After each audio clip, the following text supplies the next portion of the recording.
ഇനി നമുക്ക് prime numbers അല്ലെങ്കിൽ അഭാജ്യ സംഖ്യകൾ എന്ന ടോപ്പിക്കിൽ ഇത്ര പറഞ്ഞ കാര്യങ്ങളിൽ നിന്ന് എക്സാമിന് ചോദിച്ച കഴിഞ്ഞ PSC പരീക്ഷകളിൽ ചോദിച്ച ചോദ്യങ്ങൾ നമുക്കൊന്ന് പരിചയപ്പെടാം. അതിൽ ഏറ്റവും കൂടുതൽ ചോദിച്ച ചോദ്യങ്ങൾ ഞാൻ ബോർഡിൽ എഴുതിയിട്ടുണ്ട്.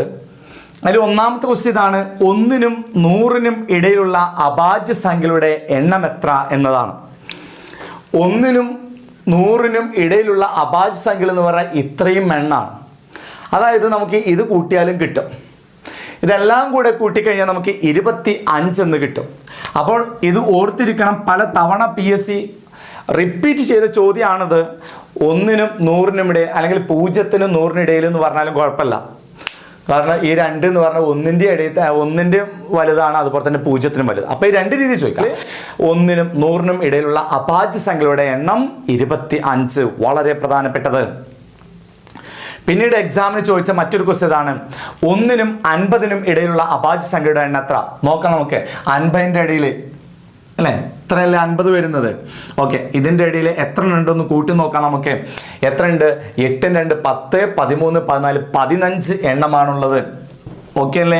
അപ്പോൾ ഓർത്തിരിക്കുക, എന്താണ്? 1-നും 100-നും ഇടയിലുള്ള അഭാജ്യ സംഖ്യയുടെ എണ്ണം 25 ആണ്. അപ്പോൾ 1-നും 50-നും ഇടയിലുള്ള അഭാജ്യ സംഖ്യയുടെ എണ്ണം 15-ഉം 1-നും 100-നും ഇടയിലുള്ള പ്രൈം നമ്പേഴ്സിൻ്റെ എണ്ണം 25-ഉമാണ്. അടുത്ത ചോദ്യം നോക്കിയേ: 50-നും 100-നും ഇടയിലുള്ള അഭാജ്യ സംഖ്യ. ഇതിൽ നിന്ന് കിട്ടൂലേ? 25-ൽ നിന്ന് 15 കുറച്ച് ബാക്കി 10 ഉള്ളൂ. ഓക്കെ, 10. 50-നും 100-നും ഇടയിലുള്ള അഭാജ്യ സംഖ്യയുടെ എണ്ണം 10 ആണ്. ഇനി മറ്റൊരു ചോദ്യം ഇതാണ്, ഇതും റിപ്പീറ്റ് ചെയ്ത ചോദ്യം തന്നെയാണ്. 90-നും 100-നും ഇടയിലുള്ള അഭാജ്യ സംഖ്യ വളരെ ഇമ്പോർട്ടൻ്റ് ആണ്. ഈ 97. 90-നും 100-നും ഇടയിലുള്ള അഭാജ്യ സംഖ്യ ഒന്ന് മാത്രമേ ഉള്ളൂ, അത് 97 ആണ്. അപ്പോൾ 91 കണ്ടാൽ അഭാജ്യ സംഖ്യയാണെന്ന് കരുതരുത്. 91 അഭാജ്യ സംഖ്യ അല്ല. 100-നും 90-നും 100-നും ഇടയിൽ ഒരു അഭാജ്യ സംഖ്യ മാത്രമേ ഉള്ളൂ, അത് 97 മാത്രമാണ്. ഓക്കെ അല്ലേ? അപ്പോൾ ജസ്റ്റ് ഒന്നും കൂടി ഇത് ബൈഹെഡ് ചെയ്യുക. എന്താ പറഞ്ഞത്? 1-നും 100-നും ഇടയിലുള്ള അഭാജ്യ സംഖ്യയുടെ എണ്ണം 25, 1-നും 50-നും ഇടയിലുള്ള അഭാജ്യ സംഖ്യയുടെ എണ്ണം 15, 50-നും 100-നും ഇടയിലുള്ള അഭാജ്യ സംഖ്യയുടെ എണ്ണം 10, അതുപോലെ തന്നെ 90-നും 100-നും ഇടയിലുള്ള അഭാജ്യ സംഖ്യയുടെ എണ്ണം 1. ഇനി എക്സാമിന് ചോദിച്ച മറ്റു ചോദ്യങ്ങൾ പരിചയപ്പെടാം. ക്വസ്റ്റ്യൻ ഇതാണ്: ഏറ്റവും ചെറിയ അഭാജ്യ സംഖ്യ ഏത്? നിങ്ങൾ പറഞ്ഞ ഇതിൽ ഏറ്റവും ചെറിയ അഭാജ്യ സംഖ്യ ഏതാണ്? 2. അഭാജ്യ സംഖ്യ സ്റ്റാർട്ടിങ് 2 മുതലാണ് കേട്ടോ. അപ്പോൾ 1 അഭാജ്യ സംഖ്യയാണോ? അല്ല. നമ്മൾ നേരത്തെ പറഞ്ഞു കഴിഞ്ഞു 1 എന്നത് അഭാജ്യമോ ഭാജ്യമോ അല്ലാത്ത സംഖ്യയാണ് 1. അപ്പോൾ ഏറ്റവും ചെറിയ അഭാജ്യ സംഖ്യ എന്ന് പറയുന്നത് 2 ആണ്. അത് എക്സാമിൽ ചോദിച്ച ക്വസ്റ്റ്യൻ ആണ്. മറ്റൊരു ക്വസ്റ്റ്യൻ: ഒരേ ഒരു ഇരട്ട അഭാജ്യ സംഖ്യ ഏത് എന്നാണ് രണ്ടാമത് ചോദിച്ച ക്വസ്റ്റ്യൻ.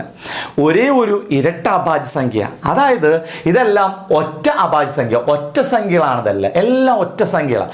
ഒരു ഇരട്ട സംഖ്യ മാത്രമേ ഉള്ളൂ, അത് 2 മാത്രമേ ഉള്ളൂ. അപ്പോൾ അഭാജ്യ സംഖ്യകൾ എല്ലാം ഒറ്റ സംഖ്യകളാണ്. ഇരട്ട സംഖ്യകൾ ഉണ്ടാവില്ല, പക്ഷെ ഒന്നുണ്ട് കേട്ടോ. അതേതാണ്? 2 മാത്രം. ക്ലിയർ അല്ലേ? അപ്പോൾ നമുക്ക് ആ 2-ന് 2 പ്രത്യേകത പഠിച്ചു. ഏറ്റവും ചെറിയ അഭാജ്യ സംഖ്യ 2 ആണ്.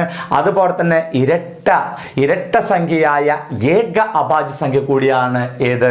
2 എന്ന് പറയുന്നത്. ഇനി അടുത്ത ചോദ്യം ഇതാണ്: ആദ്യത്തെ ഒറ്റ അഭാജ്യ സംഖ്യ ഏത്? നമ്മൾ പറഞ്ഞു 2 ഒഴികെ എല്ലാം ഒറ്റ അഭാജ്യ സംഖ്യയാണ്. ഇതൊക്കെ ഒറ്റ സംഖ്യകളാണ് അല്ലെ? 97 ഒറ്റ സംഖ്യയാണ്, 83 ഒറ്റ സംഖ്യയാണ്. 2 ഒഴികെ ബാക്കി എല്ലാ അഭാജ്യ സംഖ്യകളും ഒറ്റ സംഖ്യ ആയിരിക്കും. അപ്പം നമ്മളോട് ചോദിച്ചത് ഒറ്റ സംഖ്യയിലെ ഏറ്റവും ചെറിയ അഭാജ്യ സംഖ്യ ഏതാണ് അല്ലെ? അപ്പോൾ 2 ഇരട്ട സംഖ്യയാണല്ലോ, ഏറ്റവും ചെറിയ അഭാജ്യ സംഖ്യ 2. എന്നാൽ ഒറ്റ സംഖ്യ ചോദിക്കുകയാണെങ്കിൽ നമ്മൾ 3 എന്നാണ് എഴുതേണ്ടത്. അപ്പോൾ ക്വസ്റ്റ്യൻ എന്തായിരുന്നു? ആദ്യത്തെ ഒറ്റ അഭാജ്യ സംഖ്യ ഏത്? ആദ്യത്തെ ഒറ്റ അഭാജ്യ സംഖ്യ ചോദിച്ചാൽ നമ്മൾ 3 എന്നാണ് എഴുതേണ്ടത്. ഓക്കെ, ഇനി മറ്റൊരു ക്വസ്റ്റ്യൻ ചോദിച്ചിരിക്കുന്നത് ഇങ്ങനെയായിരുന്നു: ആദ്യത്തെ 4 അഭാജ്യ സംഖ്യകളുടെ തുക എന്ത് എന്നായിരുന്നു അടുത്തൊരു എക്സാമിന് ചോദിച്ച ചോദ്യം. ആദ്യത്തെ 4 അഭാജ്യ സംഖ്യകളുടെ തുക എന്ത്? ആദ്യത്തെ 4 അഭാജ്യ സംഖ്യകൾ ഏതൊക്കെയാണ്? 2, 3, 5, 7. മറക്കരുത്, കാര്യം നമുക്ക് ഇത് ഏറ്റവും കൂടുതൽ ഇത്തരത്തിലുള്ള ചോദ്യങ്ങൾ വരുന്നത് LCM എന്ന ടോപ്പിക്കിലാണ് ഇത് കൂടുതലായിട്ട് വരുന്നത്. ഓക്കെ, അപ്പോൾ 2, 3, 5, 7 ഇതാണ് ആദ്യത്തെ 4 അഭാജ്യ സംഖ്യകൾ എന്ന് പറയുന്നത്. ആദ്യത്തെ 4 അഭാജ്യ സംഖ്യയുടെ തുക എന്ന് പറഞ്ഞാൽ ഇതെല്ലാം കൂടെ കൂട്ടുക എന്നർത്ഥം. കുറേ സംഖ്യകൾ കൂട്ടേണ്ടി വരുമ്പോൾ കൂട്ടാനൊരു എളുപ്പമാർഗമുണ്ട്. അല്ലേ? അല്ല, കുഴപ്പമില്ല, നമുക്ക് എന്ത് ചെയ്യാം, ഇവിടെ ഇങ്ങനെ തന്നെ കൂട്ടാം അല്ലേ. 7 3 കൂട്ടാം, 10 വെച്ച് കൂട്ടിയാൽ എളുപ്പമായിരിക്കും അല്ലേ. 7 3 കൂട്ടിയാൽ 10, പിന്നെ 5 2 കൂട്ടിയാൽ 7, അപ്പോൾ 17 എന്ന് കിട്ടും. ഓക്കെ, അപ്പോൾ ആദ്യത്തെ 4 അഭാജ്യ സംഖ്യയുടെ തുക ഏതെന്ന് ചോദിച്ചാൽ ആദ്യത്തെ 4 അഭാജ്യ സംഖ്യകൾ കൂട്ടുക എന്നർത്ഥം. ഓക്കെ, ഇനി മറ്റൊരു എക്സാമിന് ചോദിച്ചൊരു ക്വസ്റ്റ്യൻ ഇങ്ങനെയായിരുന്നു: 1നും 20നും ഇടയിലുള്ള അഭാജ്യ സംഖ്യകളുടെ തുക എന്ത്? 1നും 20നും ഇടയിലുള്ള അഭാജ്യ സംഖ്യയുടെ തുക എന്ത്? അപ്പം നമുക്ക് ഈ അഭാജ്യ സംഖ്യകളെല്ലാം അറിഞ്ഞിരിക്കേണ്ടതുണ്ട് അല്ലേ. അപ്പോൾ 1നും 20നും ഇടയിലുള്ള അഭാജ്യ സംഖ്യകൾ നമുക്ക് എഴുതി വെക്കാം. ഏതൊക്കെയാണെന്ന് ഒന്ന് പറഞ്ഞേ. 2 3 5 7, പിന്നെ അടുത്ത അഭാജ്യ സംഖ്യ ഏതാ വന്നിരിക്കുന്നത്? 11 13 17 19. ഇതാണ് 1നും 20നും ഇടയിലുള്ള അഭാജ്യ സംഖ്യ. അപ്പോൾ ഇതാണ് നമുക്ക് കൂട്ടേണ്ടത്, തുകയാണ് ചോദിച്ചിരിക്കുന്നത് അല്ലേ. ഓക്കെ, അപ്പോൾ നമുക്ക് കൂട്ടി നോക്കാം. ആദ്യം ഒറ്റയുടെ സ്ഥാനത്ത് അക്കങ്ങൾ അങ്ങ് കൂട്ടാം. അപ്പോൾ നമുക്ക് ഇവിടെ ഇത് ഓക്കെ, ഒറ്റയുടെ സ്ഥാനങ്ങളുടെ അക്കങ്ങളൊക്കെ കൂട്ടാം അല്ലേ. ഓക്കെ, കൂട്ടിപ്പോരാം നമുക്ക്. ഇവിടെ 7 3 കൂട്ടിയാൽ 10, 10 9 19, 19 1 20. ഒറ്റയുടെ സ്ഥാനത്തായിട്ട് എടുക്കുന്നത് 20, 20 7 27, 27 3 30, 30 5 35, 35 2 37, 37 7 ശിഷ്ടം 3. ഇനി നമുക്ക് 10ന്റെ സ്ഥാനത്താക്കണം. ഇവിടെ 10ന്റെ സ്ഥാനം ഇവിടെ 1 ഉണ്ട്, ഇവിടെ 10ന്റെ സ്ഥാനത്ത് 1, ഇവിടെ 10ന്റെ സ്ഥാനത്ത് 1, ഇവിടെ 10ന്റെ സ്ഥാനത്ത് 1. അപ്പം 1 2 3 4, 4 3 7. അപ്പോൾ ഉത്തരം നമുക്ക് കിട്ടും 77. ആദ്യത്തെ 20 അഭാജ്യ സംഖ്യയുടെ തുക എന്ന് പറയുന്നത് 77. ഓക്കെ, മറ്റൊരു ക്വസ്റ്റ്യൻ ഇതാണ്: ചുവടെ കൊടുത്തിരിക്കുന്നതിൽ അഭാജ്യ സംഖ്യ അല്ലാത്തതേത് എന്നൊരു ക്വസ്റ്റ്യൻ വന്നിരിക്കുന്നു. ചുവടെ കൊടുത്തിരിക്കുന്നതിൽ അഭാജ്യ സംഖ്യ അല്ലാത്തതേത്? ഓപ്ഷൻ 21 23 29 43. ഏതായിരിക്കും? 43 അഭാജ്യ സംഖ്യയാണ് നമുക്കറിയാം. 29 അഭാജ്യ സംഖ്യയാണ്. 23 അഭാജ്യ സംഖ്യയാണ്. 21 അഭാജ്യ സംഖ്യ അല്ല. അപ്പോൾ ജസ്റ്റ് ഞാൻ അങ്ങനെ മറന്നു പോവുകയാണെങ്കിൽ ഞാൻ നേരത്തെ പറഞ്ഞു 1ൽ അവസാനിക്കുന്ന അഭാജ്യ സംഖ്യ ഒന്ന് ചൊല്ലി നോക്കിയ അല്ലേ. ഏതൊക്കെ 1ൽ അവസാനിക്കുന്ന അഭാജ്യ സംഖ്യ? 11 31 41 61 71. അതിൽ 21 വന്നിട്ടില്ല.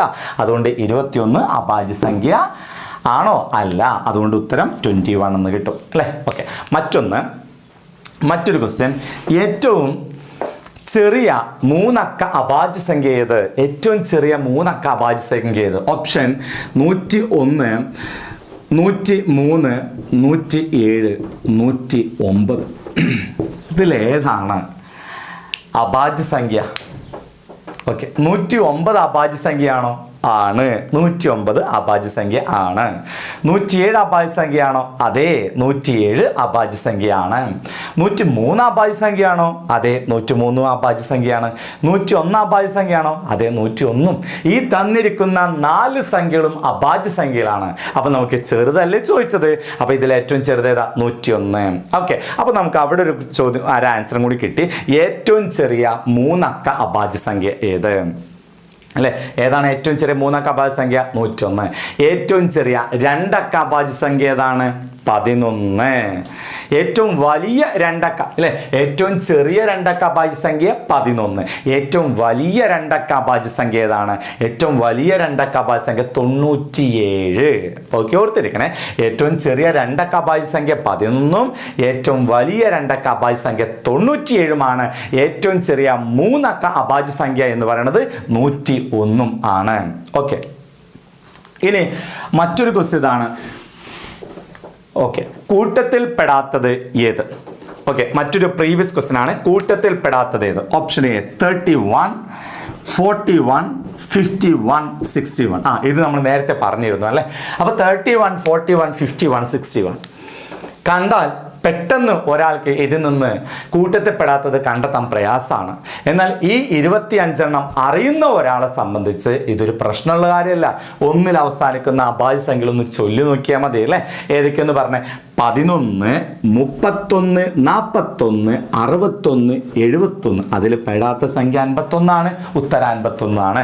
ബാക്കി എല്ലാ അഭാജ്യ സംഖ്യകളും ഇത് മാത്രം അഭാജ്യ സംഖ്യ അല്ലാത്തതായിട്ടും വരുന്നത്. ഇനി 3ൽ അവസാനിക്കുന്ന ഒരു അഭാജ്യ സംഖ്യ ആയിരുന്നു LDC പരീക്ഷ പരീക്ഷയിൽ കഴിഞ്ഞ വയനാട് ജില്ലയിൽ ചോദിച്ചത്. ആ ചോദ്യം നിങ്ങൾക്ക് ലാസ്റ്റ് തരുന്നുണ്ട്. ഓക്കെ അല്ലേ? അപ്പോൾ ഇനി നമുക്ക് അഭാജ്യ സംഖ്യകളുടെ ഘടകവുമായി ബന്ധപ്പെട്ട കണക്കിലേക്ക് വരികയാണ്. അത് നമുക്ക് വേറെ വീഡിയോ ആയിട്ട് തന്നെ നമുക്ക് ചെയ്യാം. ഓക്കെ.